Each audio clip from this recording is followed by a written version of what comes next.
4월 28일 아침 저희들에게 주신 하나님 말씀 시편 79편 말씀입니다. 하나님이여, 이방 나라들이 주의 기업의 땅에 들어와서 주의 성전을 더럽히고 예루살렘이 돌무더기가 되게 하였나이다.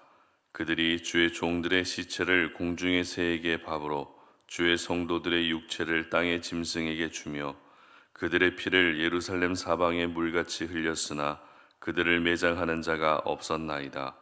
우리는 우리 이웃에게 비방거리가 되며 우리를 에워싼 자에게 조소와 조롱거리가 되었나이다. 여호와여, 어느 때까지니이까? 영원히 노하시리이까? 주의 질투가 불붙듯 하시리이까? 주를 알지 아니하는 민족들과 주의 이름을 부르지 아니하는 나라들에게 주의 노를 쏟으소서. 그들이 야곱을 삼키고 그의 거처를 황폐하게 하매니이다. 우리 조상들의 죄악을 기억하지 마시고 주의 긍휼로 우리를 속히 영접하소서. 우리가 매우 가련하게 되었나이다. 우리 구원의 하나님이여, 주의 이름의 영광스러운 행사를 위하여 우리를 도우시며 주의 이름을 증거하기 위하여 우리를 건지시며 우리 죄를 사하소서. 이방 나라들이 어찌하여 그들의 하나님이 어디 있느냐 말하나이까? 주의 종들이 피 흘림에 대한 복수를 우리의 목전에서 이방 나라에게 보여주소서. 갇힌 자의 탄식을 주의 앞에 이르게 하시며 죽이기로 정해진 자도 주의 크신 능력을 따라 보존하소서. 주여, 우리 이웃이 주를 비방한 그 비방을 그들의 품에 7배나 갚으소서. 우리는 주의 백성이요 주의 목장의 양이니 우리는 영원히 주께 감사하며 주의 영예를 대대에 전하리로다. 아멘. 아무것도 없어도 하나님은 계신다 라는 제목으로 오늘 마침 말씀 전합니다. 240만 명의 구독자를 보유한 여행 유튜버 빠니보틀이라는 사람이 있습니다. 실명은 박재한 씨인데요. 이 빠니보틀은 한 프로그램에 출연해서 자신의 다양한 인생 스토리를 들려주면서 의미심장한 말을 합니다. 바로 가진 게 아무것도 없을 때가 기회라는 말입니다. 다른 친구들에게 같이 유튜브를 하자고 권유를 많이 했지만 그 친구들은 선뜻 나서지 않았다고 합니다. 이유는 혹시라도 잘 안 되면 어쩌나라는 그런 걱정이 앞서서 뒷걸음치고 있을 때 빠니보틀은 그래, 오히려 아무것도 가진 게 없을 때가 기회일 수도 있겠다는 생각으로 남 눈치 보지 않고 사람 눈치 보지 않고 일단 닥치는 대로 도전했다는 겁니다. 그리고 지금은 여행 유튜버로는 우리나라를 대표하는 최고의 유튜버로 성장할 수 있게 됐습니다.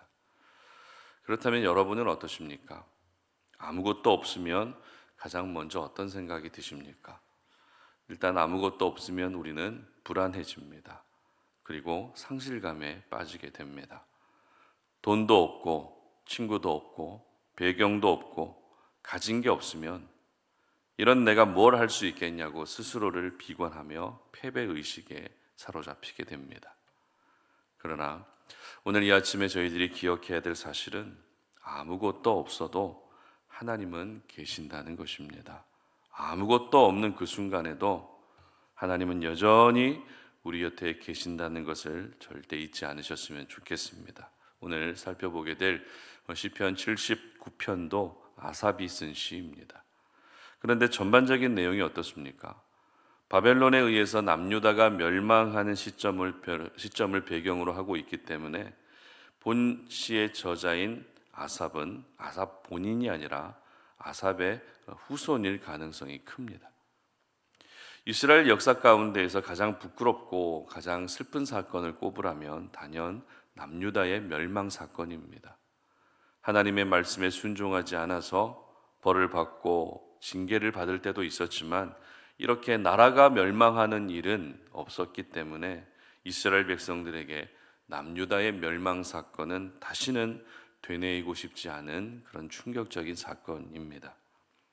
멸망했다는 것은 아무것도 남지 않고 다 사라졌다는 뜻이죠. 오늘 본문에서 시인은 바로 아무것도 남아있지 않은 지금의 상황을 여러 가지 각도로 먼저 고백하고 있는 것을 볼 수 있습니다. 1절 말씀 보시기 바랍니다. 하나님이여, 이방 나라들이 주의 기업의 땅에 들어와서 주의 성전을 더럽히고 예루살렘이 돌무더기가 되게 하였나이다. 가장 먼저 시인은 성전이 돌무더기가 되어버렸다는 것으로 시작하고 있습니다. 성전은 이스라엘 백성들에게 자존심이자 신앙 그 자체였습니다. 성전을 중심으로 백성들은 늘 모였고 성전에서 드려진 제사를 하나님이 받으셨고 하나님은 또 성전에 임재하시면서 백성들 가운데 늘 함께 해 주셨습니다. 그런데 그 성전이 무너졌고 이제 남은 것은 돌무더기, 그러니까 아무것도 남지 않게 됐다는 것입니다.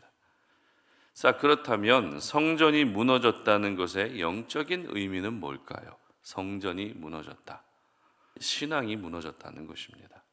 신앙에 관한 부분이 하나도 남지 않았다는 것을 말합니다.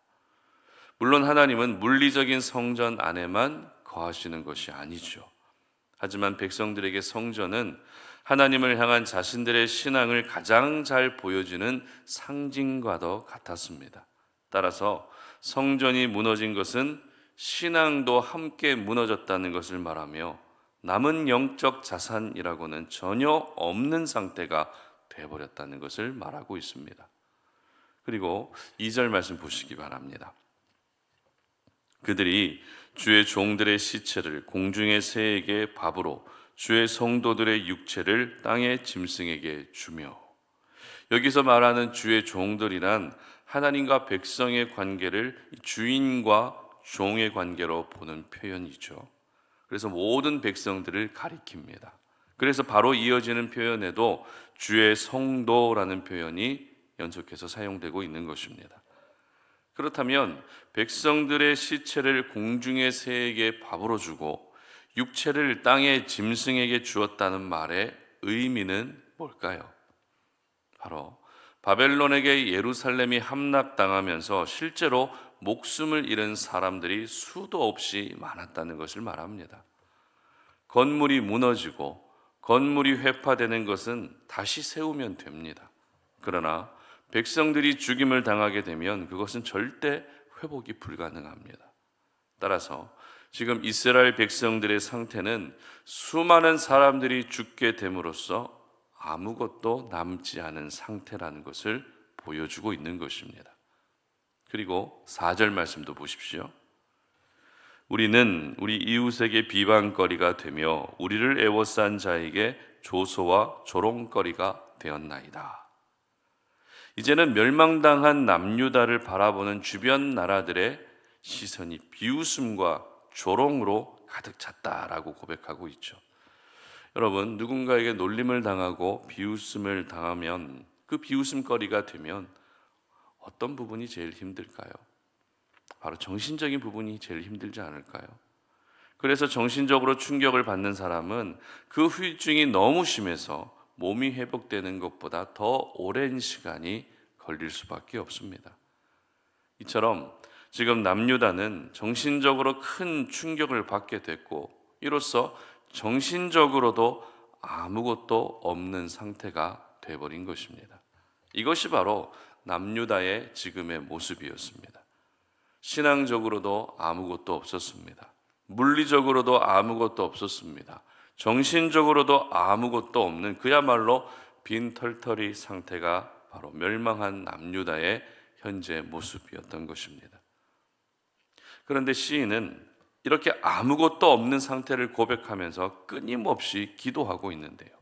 그 기도의 내용을 살펴보게 되면 일단 우리를 멸망시킨 바벨론을 하나님이 멸망시켜 달라고 기도합니다. 그리고 하나님 자신을 위해서 우리의 죄를 용서해 달라고 기도합니다. 다시 말해서 하나님이 선택하신 백성들이 멸망한 것을 보면서 이방 나라들이 모두 다 하나님을 비웃을 텐데 그런 비웃음을 그냥 그대로 받지 마시고 하나님이 더 이상 부끄러움 당하지 않기 위해서라도 우리의 죄를 사해 달라는 것입니다. 그렇다면 아무것도 없는 상태에서 시인이 하나님께 기도할 수 있었던 이유가 뭘까요? 바로 지금의 현실은 아무것도 없는 상태지만 하나님은 여전히 계시다는 것을 믿고 있었기 때문입니다. 만약 하나님이 우리를 영원히 버리셨고 더 이상 하나님이 계시지 않는다고 생각했다면 시인은 기도할 필요가 없습니다. 그냥 현실을 받아들이며 그 현실 속에서 어떻게 하면 다시 일어서게 될지 이것을 고민하면 됩니다. 그러나 시인은 현실을 받아들이면서도 하나님께 기도하며 나아가고 있었던 것입니다. 비록 영적으로도 물리적으로도 정신적으로도 아무것도 없는 빈털터리 상태가 되어버렸지만 하나님은 변함없이 계시다는 것을 알고 있었기 때문에 다시 한번 은혜를 베풀어 주시기를 구할 수 있었던 것입니다. 그렇습니다, 여러분. 내게 남겨진 것이 아무것도 없어도 하나님은 여전히 계시는 줄 믿으시기를 바랍니다. 돈도 없고 내 주변에 사람도 없고 배경도 없어서 모든 것을 잃어버린 상태라도 하나님만큼은 여러분 곁에 항상 살아 계십니다. 그렇기 때문에 우리는 아무것도 없어도 하나님께 기도할 수 있어야 되는 것입니다. 아무것도 없다고 해서 할 수 있는 것도 없다고 생각할 것이 아니라 아무것도 없기 때문에 기도밖에 할 수 없다는 생각의 전환이 우리에게 필요합니다. 아무것도 없다는 것은 그만큼 하나님이 일하실 수 있는 영역이 많아졌다는 것을 의미합니다. 모든 것을 가지고 있으면 하나님의 필요 자체도 느끼지 못하지만 아무것도 없기 때문에 하나님의 필요를 더욱더 우리는 느낄 수밖에 없는 것입니다. 그러므로 아무것도 없는 것 같아도 없는 것 때문에 여러분 무너지지 마시기를 바랍니다. 아무것도 없어도 하나님은 계시다는 것을 믿으시고 더욱더 기도에 무릎을 꿇을 수 있었으면 좋겠습니다. 그리고 오늘 시인이 아무것도 없을 때 하나님께 올려드렸던 그 고백을 기억하시면서 여러분도 13절에서 고백하고 있는 이 내용처럼 함께 고백할 수 있었으면 좋겠는데 함께 읽어보도록 합니다. 우리는 주의 백성이요 주의 목장의 양이니 우리는 영원히 주께 감사하며 주의 영예를 대대에 전하리이다. 아멘. 하나님, 나는 하나님의 백성입니다. 하나님은 나의 목자시고 나는 하나님의 양입니다 라는 이 고백을 통해서 아무것도 없어도 여전히 역사하시고 일하시는 하나님의 능력을 경험하는 그런 귀한 날이 되시기를 주님의 이름으로 축복합니다. 함께 기도하겠습니다. 하나님 감사합니다. 오늘도 우리가 주님의 거룩한 말씀을 통해서 우리의 현실은 아무것도 없지만 그러나 하나님은 여전히 우리 주변에 살아계시고 내 삶 가운데 생생하게 일하고 계심을 믿습니다. 그렇기 때문에 아무것도 없는 것이 내가 할 수 있는 것도 아무것도 없는 것일 뿐일 뿐 하나님을 더욱더 의지하고 기도할 수 있다는 사실을 기억하며 오늘 이 하루가 하나님을 더 의지하고 하나님을 바라보고 하나님이 우리의 인생 가운데 어떻게 일하시는지를 생생하게 경험할 수 있는 날이 될 수 있도록 도와주시옵소서. 감사드리며 예수님의 이름으로 기도드립니다. 아멘.